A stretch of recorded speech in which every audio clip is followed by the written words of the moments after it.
monitoramento, queria chamar a sua atenção para que a gente pudesse discutir um outro assunto. Você tem observado que a gente tem sentido muito mais necessidade de se hidratar? Isso por conta das altas temperaturas, né? Como é que você tem feito por aí? Tem conseguido administrar? Tem muita gente indo parar no hospital, inclusive, por conta disso. Mas olha, sobre esse assunto, queria te chamar agora para que a gente pudesse bater um papo agora com o nutricionista, o Marcos Cordeiro, que vai conversar e dar dicas de como é que a gente pode também se proteger e agir na prevenção para que a gente não precise também desse auxílio médico direto, né? Isso, muito boa tarde, seja muito bem-vindo aqui. Muito obrigado, Kate, muito obrigado pelo convite, é uma honra estar aqui para falar sobre isso, né? Sobre a hidratação, eu acho que é a base de tudo, né? A gente nasce, a gente consome a água através do leite materno, né? De preferência até os 6 meses.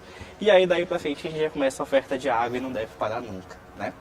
A gente tem um valor específico para estar consumindo, né? E principalmente, como você falou, esse período está muito quente, né? A gente acaba desidratando. Está fora do normal, demais, demais. Essa sede excessiva é motivo disso.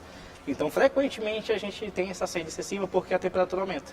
E aí, consequentemente, o consumo de água também tem que aumentar. Agora, olha só, a gente está falando sobre essa questão, né, da necessidade, porque o corpo, ele pede, né? Exato. A gente fica com alguns sinais que são muito visíveis. Por exemplo, quando a gente está com a boca muito seca, né? A pele fica muito seca. Isso é sinal, não é, Marcos? Totalmente. Inclusive, Kate, até uma informação importante.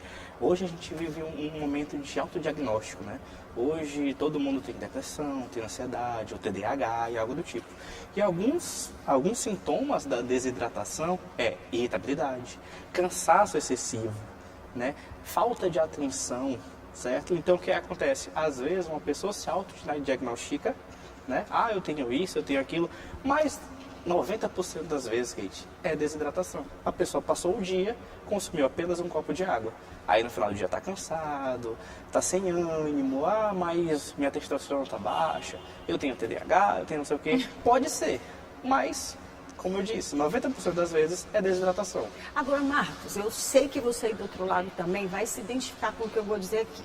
Tem gente que diz assim, ó, não, mas eu me acostumei já.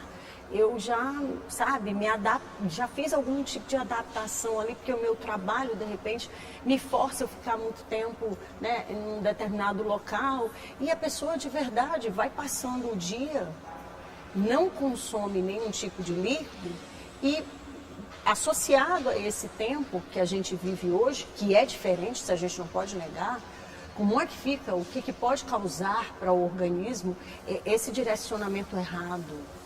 Pois em relação a isso, esse direcionamento, o que acontece? A pessoa se acostumar, essa fala é um pouco complicada, difícil.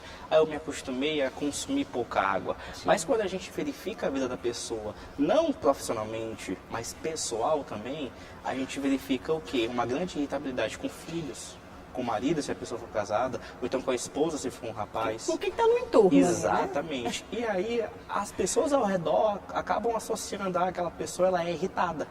Aquela pessoa, ela é agressiva. Aquela pessoa tem consequências do baixo consumo de água. Então, assim, eu trabalho muito, não consumo água, mas frequentemente eu acordo indisposto. Frequentemente eu tenho um desânimo muito grande e acaba associando ao quê? Medicação. Então, às vezes, a gente está evitando o consumo de água, a gente está deixando de consumir água, mas a gente corre para uma medicação. Eu vou me curar com uma medicação. Sendo que ela basicamente acordar e tomar água. Então, aquela máxima que existe que a água, e a gente já ouviu isso, principalmente dos antigos, né? Que a água, ela serve para absolutamente tudo, né? Não é só para hidratar a gente. Basicamente. E assim, ainda vou mais longe. A gente está falando de desidratação leve.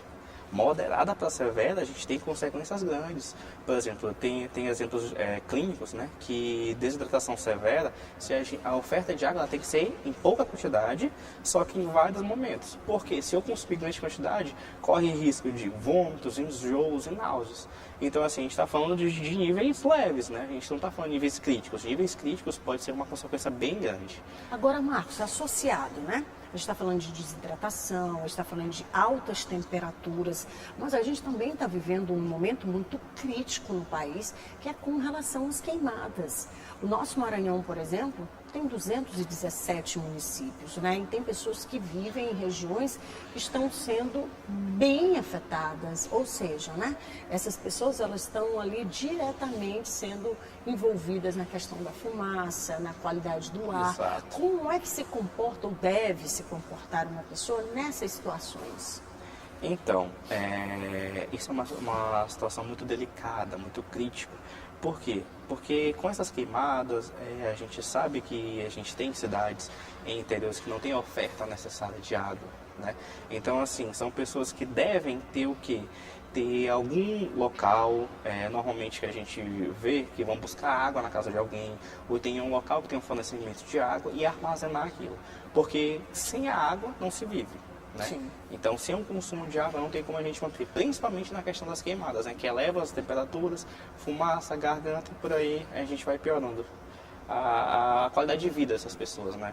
Agora, se você pudesse dar uma dica aí para quem está em casa, o que fazer durante o dia para se manter, pelo menos ali, às vezes você não consegue chegar no esperado, mas aquilo que a pessoa pode fazer para minimizar esses efeitos?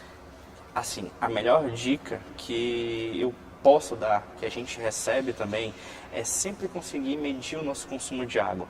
Às vezes a gente se engana muito. Às vezes eu vou um momento na geladeira ou então no trabalho e bebo uma grande quantidade de água no momento, né? E aí na minha cabeça aquilo já serviu, só que acaba que não serviu. Porque a gente tem uma necessidade individual, é bom lembrar disso, tá, gente?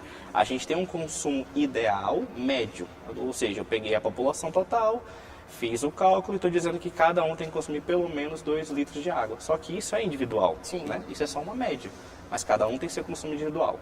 Então, que é a melhor dica? Sempre tenha uma garrafinha perto de você. Sempre faça a medição de consumo de água. Seja no trabalho, seja em lazer ou seja em casa. Sempre meça seu consumo de água. E quanto mais perto, mais próximo, melhor, né? 1000 vezes, 1000 vezes. Aí os diagnósticos, autodiagnósticos vão sumir. Eu tenho TDAH, eu tenho depressão, não. Agora a gente vai começar a acordar com ânimo e a pessoa vai acabar esquecendo que não foi a água.